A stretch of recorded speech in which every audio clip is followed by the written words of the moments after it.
queria que você pudesse pegar aí na sua Bíblia a carta de São Tiago, capítulo 4, versículo do 5 ao 10. Carta de São Tiago, versículo...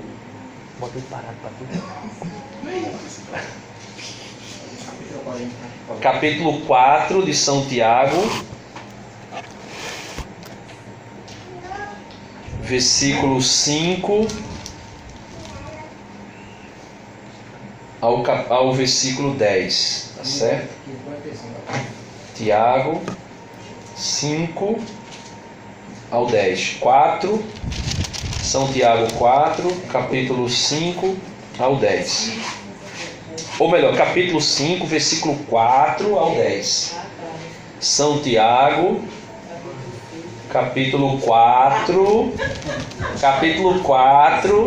versículo 5 ao 10.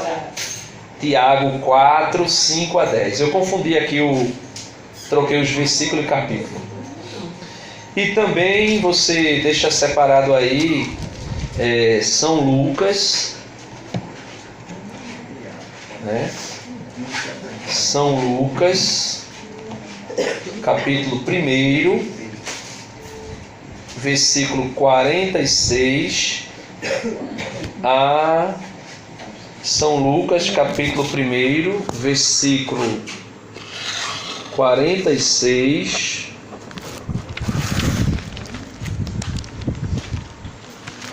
ao 55, certo? 46 ao 55.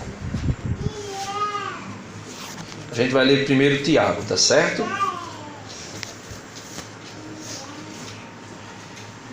O tema para hoje que foi proposto é: exulta o meu espírito em Deus, meu Salvador, né? Aquele do cântico de Nossa Senhora, que a gente vai ler também. Exulta o meu espírito em Deus, meu Salvador. Então eu queria que a gente pudesse ler aí, versículo 5 de São Tiago, capítulo 4, versículo 5. Diz assim: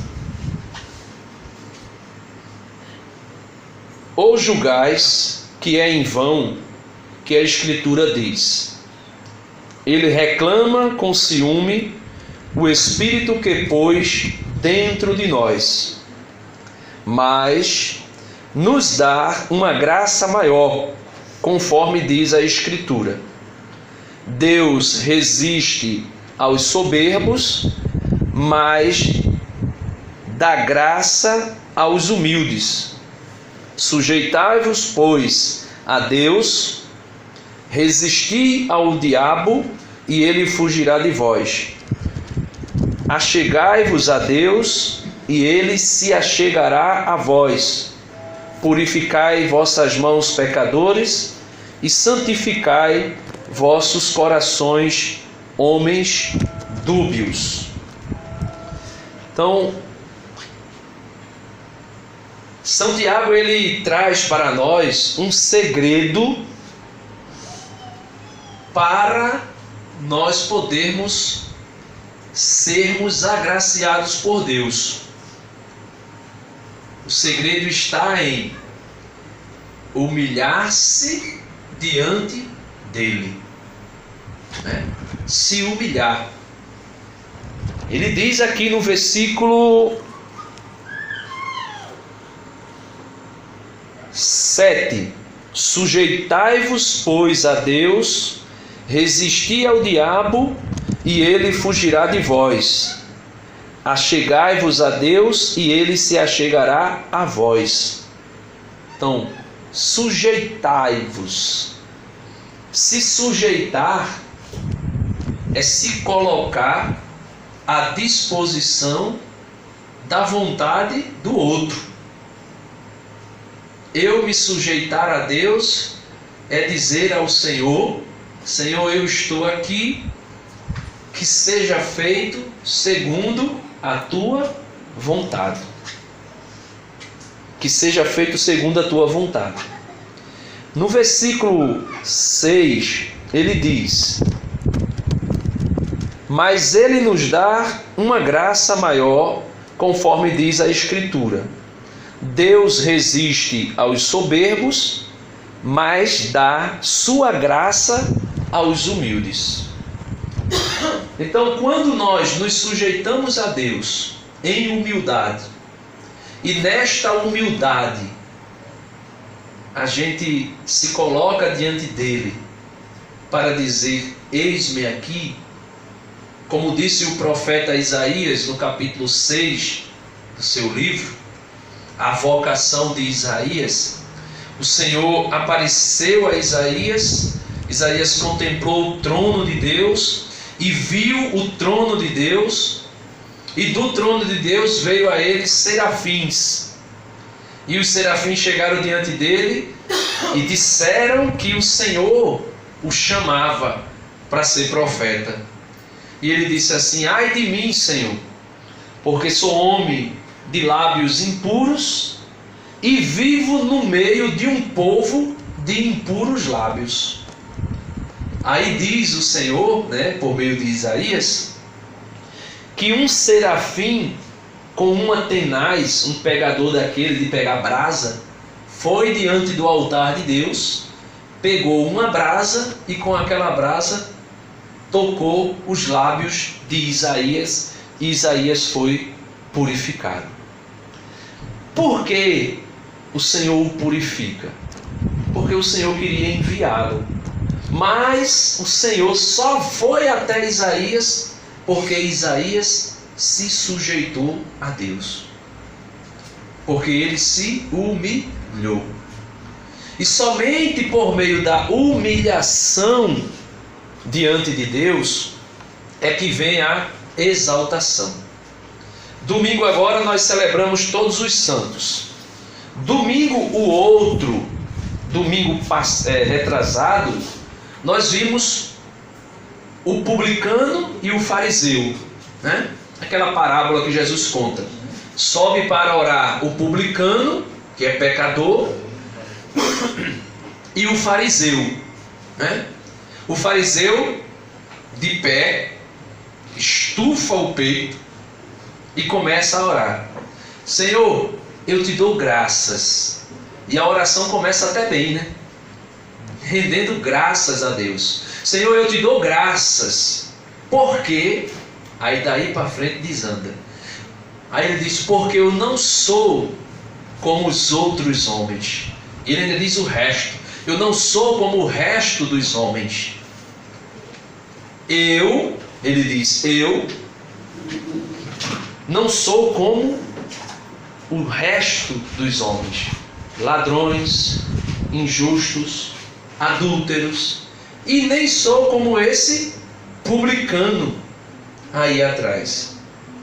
E depois Jesus diz que o outro, com a cabeça baixa, não ousava nem olhar para os céus e dizia simplesmente: Senhor, tem piedade de mim, pecador. E Jesus diz que quando aqueles dois homens desceram para as suas casas, o segundo foi justificado. Ou seja, aquele que se humilhou diante de Deus. Meus amados irmãos, a matemática de Deus, se eu tivesse a graça de escrever um livro, e ainda um dia eu vou pensar nisso, eu escreveria, e o tema do meu livro seria: a matemática de Deus é diferente da matemática do homem. Por quê? Porque o Senhor Jesus, como está aqui em São Tiago, ele diz que ele rejeita o soberbo, mas ele se inclina e dá a sua graça aos humildes. E por que Deus faz isso? Porque a matemática de Deus é diferente da nossa. Ele diz assim: quando vocês forem convidados para uma festa, não ficais nos primeiros lugares. Procure ficar nos últimos lugares. Porque os últimos serão os primeiros. E os primeiros serão os últimos. E a matemática continua assim, né?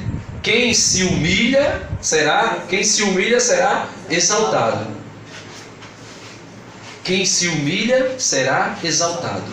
Os últimos serão os primeiros. Quem pensa ter muito, ainda não tem nada. Aquele que está de pé, tome cuidado para não cair. Quem quer ser grande, seja pequeno. Quem quer ser o primeiro, seja o último. Quem quer ser servido, sirva. Então a matemática de Deus é essa. É diferente da nossa. A gente quer sempre ser o primeiro. A gente quer sempre ser servido. A gente quer sempre querer estar no primeiro lugar.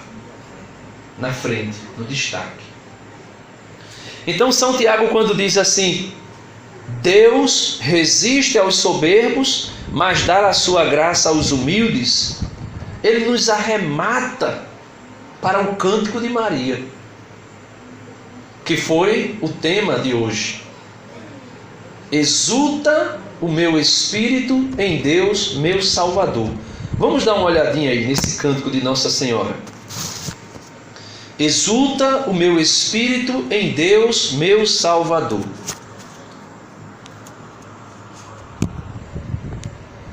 Versículo 46. Maria, Lucas 1, 46.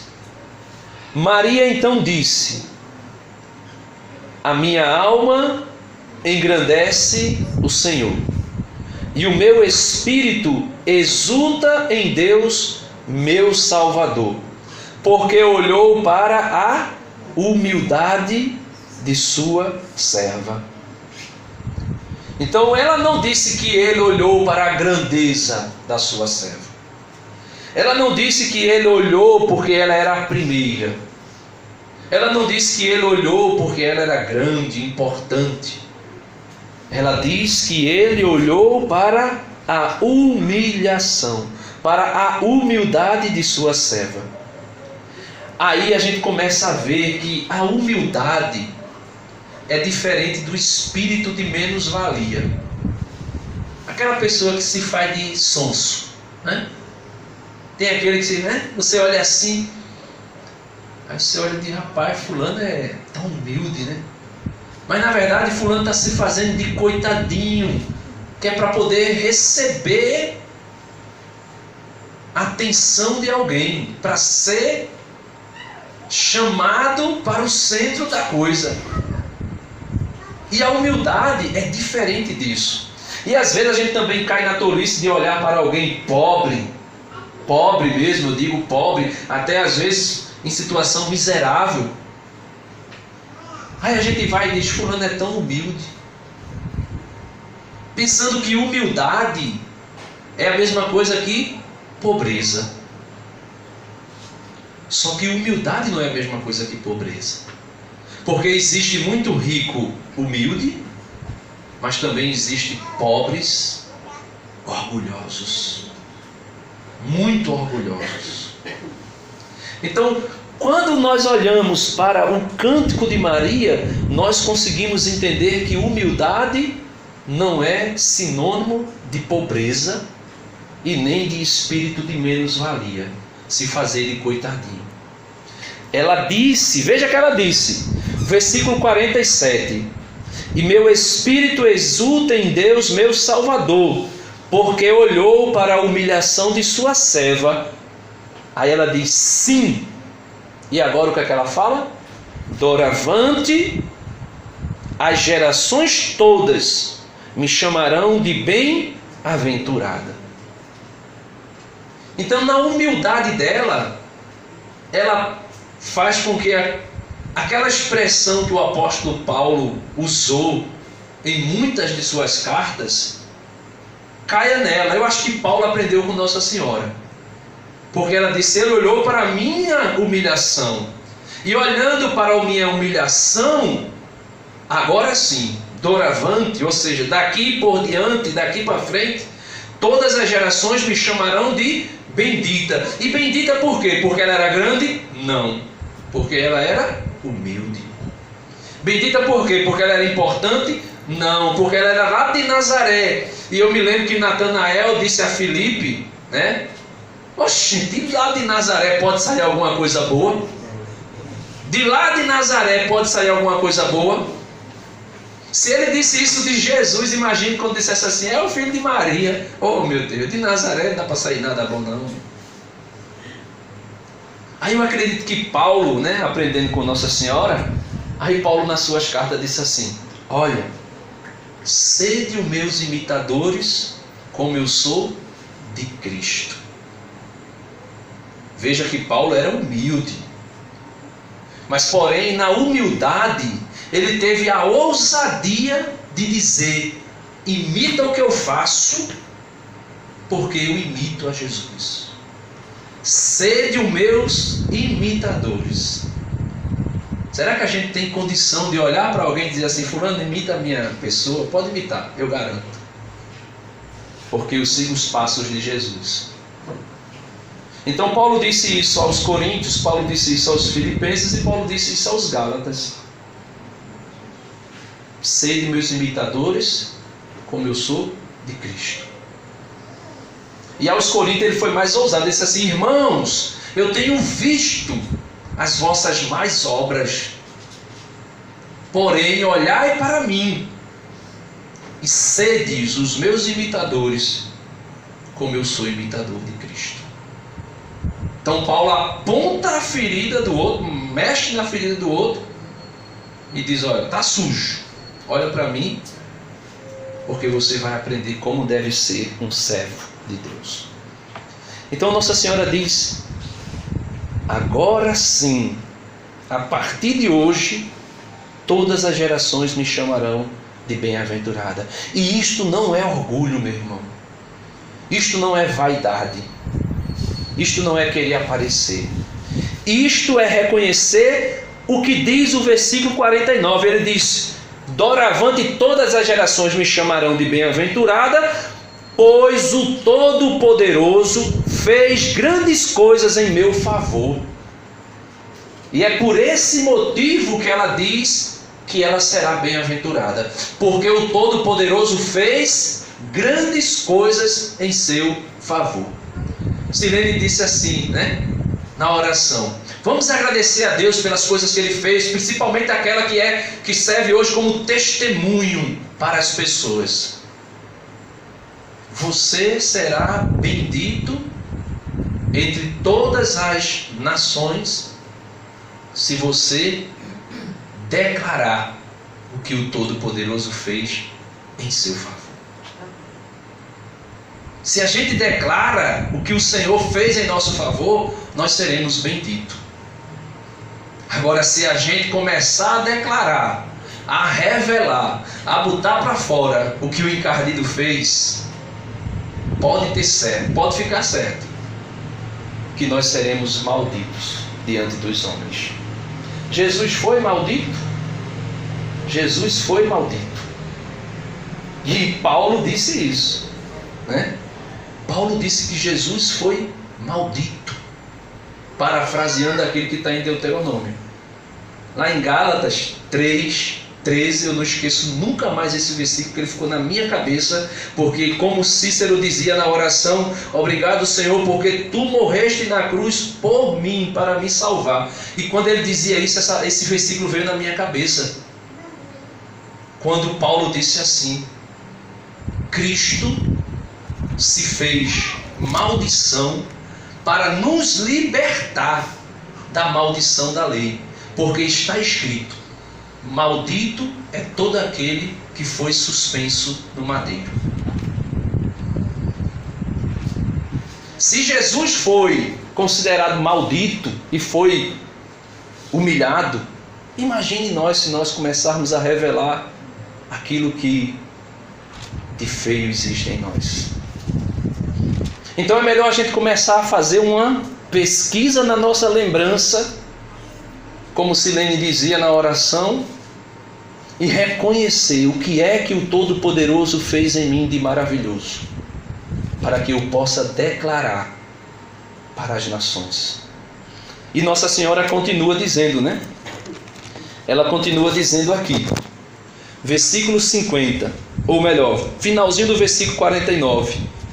Porque o poderoso fez em mim, né, grandes coisas em meu favor, seu nome é santo. O seu nome é santo. E sua misericórdia perdura de geração em geração para aqueles que o temem. Por incrível que pareça, meus irmãos, por incrível que pareça, isso que Nossa Senhora está dizendo aqui, o salmista diz, né? Senhor, a tua misericórdia se renova a cada manhã. Nossa Senhora diz que a sua misericórdia é sem fim, de geração em geração. Mas ela deixa um detalhe aqui que, se a gente não tomar cuidado, a gente cai na tolice de achar que eu posso viver do jeito que eu quero, porque Jesus é misericórdia. Ela diz assim: para aqueles que o temem. Para aqueles que o temem. A misericórdia é de geração em geração. A misericórdia se renova a cada manhã, mas porém para aqueles que o temem.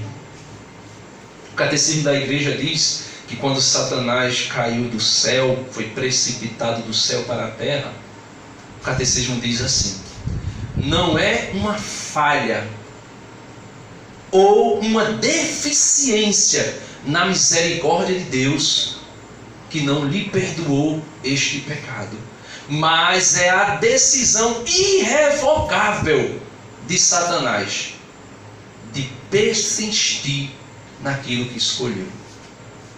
Então, não é a misericórdia de Deus que falhou, não é a misericórdia de Deus que não perdurou de geração em geração, não é a misericórdia de Deus que não se renovou a cada manhã, mas é a decisão irrevogável, ou seja, firmou o pé, daqui eu não saio, daqui ninguém me tira. Aí Deus diz que, pela boca de Nossa Senhora, que a sua misericórdia perdura de geração em geração para aqueles que o temem. Ah, eu não temo o Senhor. E como é que eu sei que eu não temo o Senhor? Pela vida que eu levo. Pela vida que eu levo, eu sei se eu temo a Deus ou se eu não temo. Não sei se vocês acompanham, mas na internet às vezes a gente vê coisas que a gente fica assim, estupefato. Teve um grupo de jovens e de rapazes e moças que foram rezar um rosário na frente de um hospital em São Paulo que estava praticando aborto. E de repente o povo, as chamadas feministas, foi para cima daquele jovem, queria espancar, queria fazer não sei o que, coisa e tal. Por que eu estou dizendo isso? Porque existem pessoas que não temem a Deus. Além de praticar o pecado, ainda luta e faz de tudo para que aquele pecado se torne lícito perante a lei. Mas nunca será. Nunca será, porque Isaías disse que tem pessoas que trocam o preto pelo branco e persistem em viver no erro. Mas só que o Senhor, Ele sabe distinguir, Ele sabe discernir o mais íntimo do nosso coração. E lá no fundo do nosso coração não tem desculpa, Ele vai. A gente pode até fingir para o irmão, né? Eu posso até fingir para Cícero, para Silene, para Ana Helena. Eu posso fingir. Posso dar um aqui de bonzinho. Mas para Jesus... Porque quando Jesus estava ensinando os apóstolos a orar, Ele disse: olha, vai para o teu quarto, fecha a porta e ora ao teu Pai em segredo. Porque antes que a palavra chegue em tua boca, Ele já sabe o que está no teu coração. E o teu Pai que vê em segredo te dará o que tu precisas. Ou seja, já significa dizer para nós que Ele vê tudo. Os olhos dele vê tudo. Santo Agostinho dizia que se Deus cochilasse por um instantezinho que fosse, quando ele voltasse em si, o mundo deixaria de existir. E Nossa Senhora continua dizendo: agiu com a força de seu braço, dispersou os homens de coração orgulhosos. São Tiago disse que ele resiste ao soberbo, ele resiste ao orgulhoso, e por isso, com a força do seu braço, ele dispersou os homens de coração orgulhoso, e depois, poderosos de seus tronos, e a humildes exaltou. Exaltou os humildes. Aí ela diz: cumulou de bens a famintos e despediu os ricos de mãos vazias. Socorreu Israel, seu servo, lembrando de sua misericórdia, conforme prometera a nossos pais, em favor de Abraão e de sua descendência para sempre. Exulta de alegria o meu espírito em Deus, meu Salvador. Essa é a meditação para hoje. Será que o nosso coração está exultando em Deus? Será que o nosso coração se alegra em Deus? Será que o nosso coração dá pulos de alegria em Deus? A gente tem que começar a pensar. Se eu leio a Escritura, se eu leio a Sagrada Escritura e o meu coração não exulta em Deus, eu preciso rever como é que eu estou. Se eu venho ao grupo de oração e o meu coração não exulta em Deus, eu preciso saber e ter a coragem de dizer: Senhor, tem alguma coisa errada em mim. Se eu olho para a vida dos santos, se eu contemplo Nossa Senhora, se eu vou à missa e o meu coração não exulta. Vocês sabiam que tem uma coisa daqui que a gente vai levar para a eternidade? Sabia, sim ou não? O que seria que nós iremos levar daqui para a eternidade?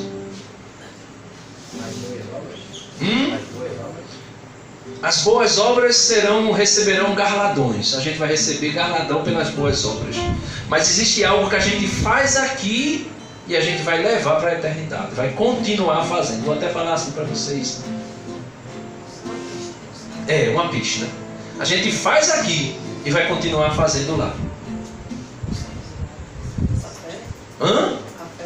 Na missa, quando a gente está lá na missa, na consagração, né? Aí antes de chegar ali na parte da oração eucarística, na consagração mesmo, mas um pouquinho antes, ele diz que a gente, junto com todos os santos e anjos e toda a igreja, a gente canta Santo, Santo, Santo, Santo. Ou seja, o que nós iremos levar daqui para lá é o nosso louvor, a nossa adoração. Lá a gente vai continuar fazendo aquilo que a gente faz um ensaio aqui. Porque isso é um ensaio, a gente faz de maneira muito imperfeita. Muito mal feita. É imperfeitíssimo o que a gente faz aqui. Só que aqui a gente está no ensaio. Aí quando a gente vem para o grupo de oração e a gente começa a ficar, a gente vai rezar e reza assim. Ou senão quando a gente vai louvar, a gente louva assim. Eu não estou falando aqui de pessoas tímidas, tem gente tímida. Mas eu falo do exultar do seu coração, a alegria. Quando Nossa Senhora diz: a minha alma engrandece o Senhor, o meu coração exulta. Exultar é uma alegria que ultrapassa aquilo que está dentro de nós e rompe as barreiras e vai além. Então, se quando você está aqui, o seu coração não exulta de alegria, se quando você está na presença de Deus, você não fica alegre, exultar é jubilar, é cantar cânticos de júbilos, é dizer ao Senhor que Ele é o motivo da nossa alegria, Ele é a razão da nossa alegria. Por isso Nossa Senhora diz: a minha alma engrandece o Senhor, o meu espírito se alegra em Deus, meu Salvador, porque olhou para a humildade da sua serva. E doravante todas as gerações me chamarão de bem-aventurado. Porque o Todo-Poderoso fez em meu favor grandes coisas. Santo é o seu nome. E a sua misericórdia perdura de geração em geração para aqueles que o temem.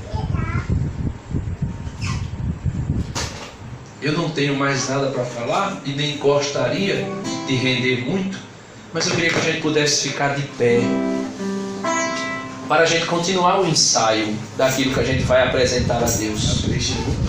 Vamos caprichar, né? Vamos caprichar. Pelo menos continuar o ensaio. Tu escreveu, foi? Escreveu, vê se dá pra cantar. Ah, foi? Ah, então tá bom. Vamos ver. Vamos lá, então vamos ver se sai, né? Esse hino, ele é lindo, né? E existe um testemunho de Valmir Alencar que ele estava compondo e ele queria compor e ele queria um cântico.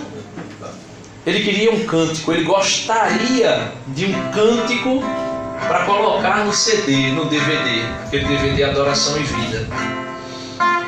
E ele ali rezava, pegava a Sagrada Escritura e rezava, e ele disse que por volta de 4 horas da manhã, ele disse: sabe quando a gente já está assim sonolento, que a gente não consegue ver direito as coisas?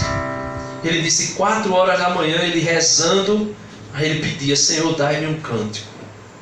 Aí ele disse que a resposta de Deus fez: não há outro cântico senão o cântico de Maria, porque ela cantou. Ela cantou. E o seu cântico é perfeito. E ele disse ali que 3 palavras pulou aos seus olhos: Salvador, Santo e Poderoso. Nós podemos exultar de alegria diante de nosso Deus, porque Ele é santo, Ele é poderoso, Ele é Salvador. Diga: Ele é santo, Ele é poderoso, Ele é Salvador. E é por esse motivo, meu irmão, que nós podemos exultar de alegria diante de Deus. Nós podemos pular, nós podemos festejar. O rei Davi, quando venceu a batalha contra os Macabeus, Macabeus não, os filisteus, o rei Davi tomou a arca da aliança e veio trazendo para Israel. E quando ele vinha com a arca da aliança, ali de repente ele foi tomado pelo Espírito de Deus, e diz que ele começou a pular, a dançar, a se alegrar diante de Deus. E ele pulava, e a filha de Saul, lá de cima do castelo, quando viu eles vindo, aí a filha de Saul disse assim, quando ele entrou no castelo, ela disse: que vergonha, o meu rei dançando quase nu diante de seus súditos. E a palavra de Deus diz que a partir daquele momento Micol se tornou estéril e não podia gerar filhos. Sabe por quê? Porque quando ela viu Davi pulando, se alegrando diante de Deus, diante da arca, ela criticou, ela blasfemou. E aquela alegria de Davi não era simplesmente de Davi, não era uma alegria, uma euforia, mas era uma alegria do Espírito Santo. Era uma alegria que veio do alto, que veio de Deus. E Davi se alegrava porque a arca estava sendo retornada para Israel. Davi se alegrava porque Deus voltava para Israel. E por isso Davi se alegrava. E nós precisamos fazer com que a arca, com que Deus volte para Israel. A igreja é a nova Israel. Nós que somos membros da igreja somos a nova Israel. E a gente precisa se alegrar porque Deus, não somente em forma de arca, mas Deus mesmo, o Espírito Santo, Ele veio habitar em nosso coração. E nós podemos louvar a Deus. nós podemos nos alegrar diante de Deus, nós podemos cantar cânticos de júbilos diante de Deus. E não se incomode se alguém vai criticar, porque se for criticar, é só olhar para o exemplo de Nicole. Deixa criticar. Queria que você fechasse seus olhos e pudesse levantar as suas mãos. E com as suas mãos erguidas, você pudesse dizer bem rapidinho comigo: meu Senhor e meu Deus, Meu Senhor e meu Deus, Tu és santo, Tu és santo, Tu és poderoso, Tu és poderoso, Tu és Salvador. Tu és Salvador. Por isso a minha alma Por isso a minha alma se alegra diante de Ti, se alegra diante de e o meu espírito ti, e o meu espírito exulta em Tua presença, exulta em tua presença, porque Tu fizestes em mim, Senhor, porque tu fizeste em mim prodígios maravilhosos. prodígios maravilhosos. E eu posso dizer, E eu posso dizer, doravante, Senhor, doravante, Senhor, todas as gerações todas as gerações também me chamarão de bendito, também me chamarão de bendito, porque o poderoso fez em mim porque o poderoso fez em mim grandes coisas. grandes coisas. Amém. Amém. Com as suas mãos erguidas, vamos cantar. A minha alma engrandece e glorifica ao Senhor. Meu espírito se alegra em Deus, meu Salvador. Alegre em Deus, meu Salvador. Meu Salvador, Meu Salvador. meu Salvador, Meu Salvador. Meu Salvador. meu Salvador. Meu Salvador. Ele olhou minha pequenez, Fez-me bendito entre as nações, realizou em mim maravilhas. O poderoso, poderoso, mais uma vez, poderoso, poderoso, poderoso. A sua misericórdia É de geração em geração, geração em geração, sobre os que temem aquele cujo nome é santo, nome é santo, é santo, é santo, é santo, é santo, é santo, é santo. Escuta isso agora. Agiu com poder, com o seu braço forte, orgulhosos dispersou, poderosos destronou, exaltou os humildes, saciou os famintos, despediu os ricos sem nada, lembrou-se do amor a Israel, seu servo, conforme prometeu, outrora aos nossos pais, em favor de Abraão e por sua posteridade, para todo sempre, Para sempre, sempre, para sempre,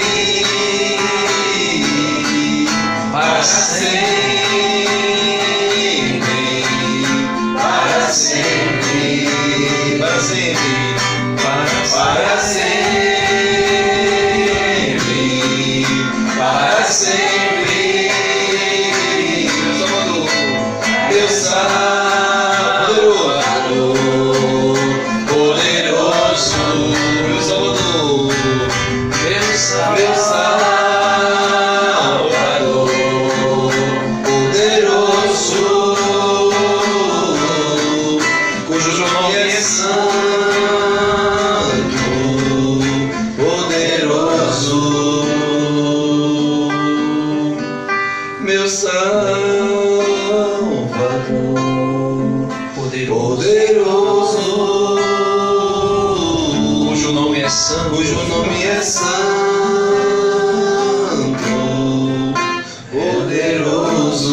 mais uma vez, poderoso, poderoso.